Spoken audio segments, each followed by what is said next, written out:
सम्माननीय प्रधानमंत्री श्री नरेंद्र मोदी जी ने 6 जुलाई 2021 को सहकारिता मंत्रालय का गठन किया।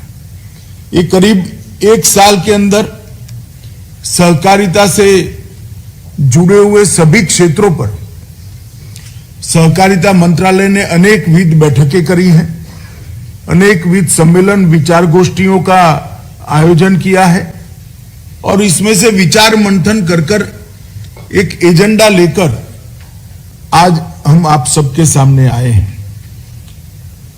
क्योंकि सहकारिता प्रमुख रूप से राज्यों का विषय है,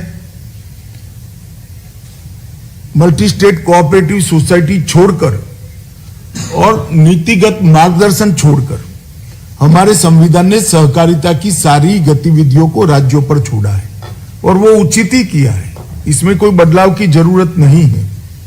परंतु इसके साथ साथ ये भी जरूरी है कि इतने बड़े देश में पूर्व पश्चिम उत्तर दक्षिण कश्मीर से कन्याकुमारी तक फैले हुए देश में पूरा सहकारिता आंदोलन एक टोन पर चले, एक मूड पर चले, एक ही रास्ते पर चले।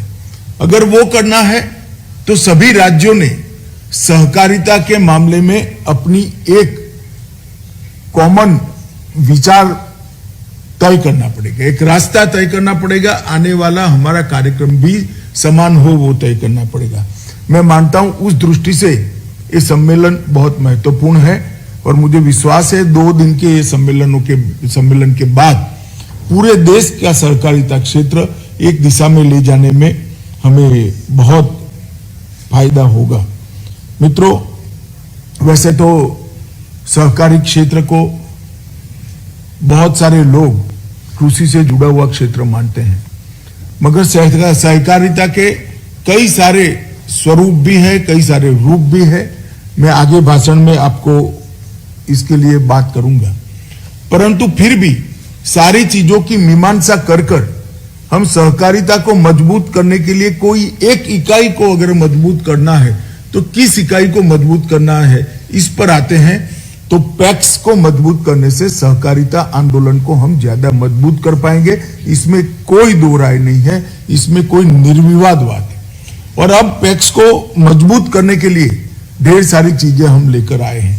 मैं उसके पहले सभी मंत्रियों को कहना चाहता हूं कि हम सब ने मिलकर सहकारिता के क्षेत्र के लिए टीम इंडिया का भाव खड़ा करना पड़ेगा और सहकारी क्षेत्र के विकास के लिए एक ट्रस्टी की भूमिका में कि बिना किसी लाग लपेट से, बिना किसी राजनीतिक विचार के एक ट्रस्टी की भूमिका से अपने अपने राज्य में सहकारिता आंदोलन को मजबूत करने के लिए आगे बढ़ना पड़ेगा। मित्रों, सहकारिता के विगत 125 साल के हमारे पास्ट को भी देखना पड़ेगा। बहुत गौरव हो इस प्रकार का 125 साल में भारत के अर्थतंत्र में सहकारिता का योगदान रहा है, मगर मैं चाहता हूं कि अगले 100 साल में ये इससे भी मजबूत हो और सहकारिता अनिवार्य रूप से भारत के अर्थतंत्र का एक मजबूत पिल्लर बनकर सबके दुनिया के सामने, देश के सामने आए। और मोदी जी का जो स्वप्न है $5 ट्रिलियन की इकोनॉमी का, इसमें सहकारिता का बहुत बड़ा योगदान हो। मित्रों, अब तक 125 साल में आज अगर हम आंकड़ों को देखते हैं तो लगभग 8.5 लाख सहकारी इकाइयां हैं। इसमें ढेर सारे क्षेत्र हैं, अलग अलग क्षेत्र हैं, उपभोक्ता, मैन्युफैक्चरिंग, विपणन, इसके साथ साथ भंडारण, हॉस्पिटल भी कुछ बने हैं, आवास के क्षेत्र में बहुत सारी काम हुआ है, परिवहन के क्षेत्र में हुआ है, डेयरी के क्षेत्र में हुआ है, चीनी मिल के क्षेत्र में हुआ है, मत्स्य उत्पादन के क्षेत्र में हुआ है और सबसे विशेष कृषि के एग्रीकल्चर फाइनेंस के क्षेत्र में और कृषि से जुड़ी हुई सारी गतिविधियों में सहकारिता का बहुत बड़ा योगदान रहा है। डेयरी और हाउसिंग की लगभग 1.5 लाख समितियां हैं, 97,000 हमारे पैक्स हैं, मजदूर सहकारी समितियां भी 46,000 हैं, उपभोक्ता समितियां 26,000 हैं, कई सारी मत्स्य उत्पादन की सहकारी समितियां हैं, चीनी सहकारी मिलें भी बहुत सारी हैं और एक प्रकार से 51% गांव देश के किसी न किसी स्वरूप से कोऑपरेटिव से जुड़े हुए और 94% किसान किसी न किसी स्वरूप से, चाहे दूध उत्पादक सहकारिता से जुड़े हो, चाहे कोई फाइनेंस लेता होगा, चाहे कोई अपने उपज का मार्केटिंग के लिए सहायता लेगा होगा, कोई भंडारण की लेता होगा, परंतु 94% किसान आज सहकारिता से जुड़े हैं। ये हमारा एक उज्जवल इतिहास है और देश के अर्थव्यवस्था में हमारा योगदान मैं इसलिए कहना चाहता हूं कि जिस मकाम पर हम खड़े हैं वो मकाम को जानना भी बहुत जरूरी है। कृषि ऋण वितरण में लगभग 20% आज कोऑपरेटिव सेक्टर के माध्यम से होता है। खाद्य वितरण में 35% वितरण आज कोऑपरेटिव के माध्यम से होता है। खाद्य के उत्पादन के क्षेत्र में लगभग 25% खाद्य उत्पादन कोऑपरेटिव के माध्यम से होता है। चीनी का 31% उत्पादन देश का आज कोऑपरेटिव के माध्यम से होता है। स्पिंडल का 29% जिसको तकली कहते हैं वो काम हमारा कोऑपरेटिव के माध्यम से होता है। दूध का लगभग 10% उत्पादन एक ऐसा क्षेत्र है जिसमें हम बहुत कुछ कर सकते हैं, मैं बाद में बताऊंगा उस पर। 10% कोऑपरेटिव के माध्यम से होता है। गेहूं और धान का 13%, धान का 20% परचेज कोऑपरेटिव के माध्यम से होता है और मछुआरा समितियों के मत्स्य उत्पादन का 21% हमारा कोऑपरेटिव के माध्यम से होता है।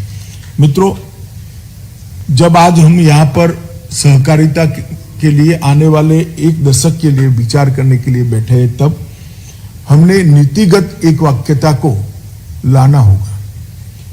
हर राज्य की सहकारिता विभाग एक ही मार्ग पर चले, एक ही विषय को लेकर चले और हमारे थ्रस्ट एरिया चाहे अलग अलग हो परंतु आगे जाने का रास्ता एक हो।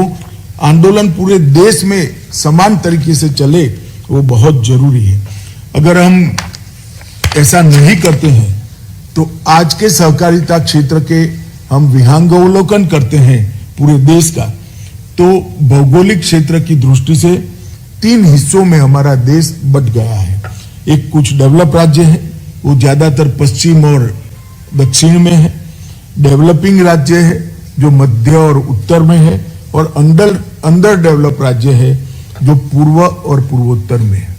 तो एक प्रकार से समान रूप से सहकारिता आंदोलन की सिद्धियां देश भर में नहीं है। हमारा ये प्रयास होना चाहिए कि देश के हर राज्य के अंदर सहकारिता आंदोलन एक समान रूप से आए। जहां पर अभी गतिविधियां बंद पड़ गई है या मंद है, वहां उसको हमने आगे लाने का प्रयास करना चाहिए।